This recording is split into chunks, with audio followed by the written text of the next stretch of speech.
नमस्कार दोस्तों, स्वागत है मेरे चैनल एक्सपीरियंस बैंकर एडवाइस में। दोस्तों, आज हम जानते हैं आरबीआई के एक बड़े फैसले के बारे में। आरबीआई ने लोन पर प्री पेमेंट चार्ज हटा दिया है। अब आरबीआई ने फैसला लिया है कि फ्लोटिंग रेट लोन जैसे कि होम लोन, एमएसएमई लोन आदि पर अब कोई प्री पेमेंट या फोर प्रोसेस चार्जेस नहीं लगेगा।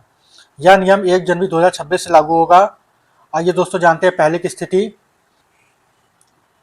पहले लोन लेने वाले को लोन को समय से चुकाने या किसी दूसरे बैंक में ट्रांसफर करने के लिए भारी पेनल्टी बैंक लेते थे, या पेनल्टी 1 से 3% के बीच होती थी। इसकी वजह से ग्राहक कम ब्याज वाले बैंक पर शिफ्ट नहीं कर पाते थे। अब क्या होगा?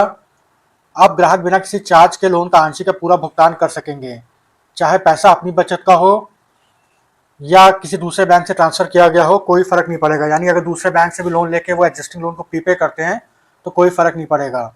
किसी भी तरह का लॉक इन पीरियड भी अनिवार्य नहीं रहेगा। किन्हें सबसे ज़्यादा फायदा होगा, आइए जानते हैं। होम लोन लेने वालों को लंबे समय के लिए एक बड़ी राहत मिलेगी इन्हें। दूसरा, एमएसएमई एसएमई कारोबारियों को वर्किंग कैपिटल पर दबाव कम होगा और आसानी से ये अपना बैंक बदल सकेंगे। इसमें आरबीआई ने कुछ एग्जाम्पशन भी दिए हैं, वो भी जान लेते हैं। कुछ बैंकों को बाहर रखा गया है, जैसे कि small finance bank, regional rural bank, local area bank, tier 4 urban cooperative bank. लेकिन इन संस्थाओं से लिए गए 50 लाख तक के लोन पर भी प्री पेमेंट चार्जेस नहीं लगेगा।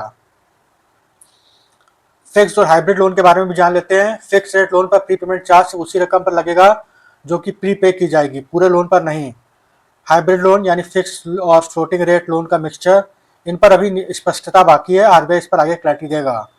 तो दोस्तों, यह कदम ग्राहक के हित में बड़ा बदलाव है। अब ईएमआई समय से पहले चुकाने पर कोई अतिरिक्त बोझ नहीं होगा। इससे ग्राहकों को सस्ते ब्याज वाले बैंक चुनने की आज़ादी होगी और एमएसएमई सेक्टर को वर्किंग कैपिटल में राहत मिलेगी। तो दोस्तों, अगर वीडियो पसंद आया तो लाइक, शेयर और सब्सक्राइब करें। धन्यवाद।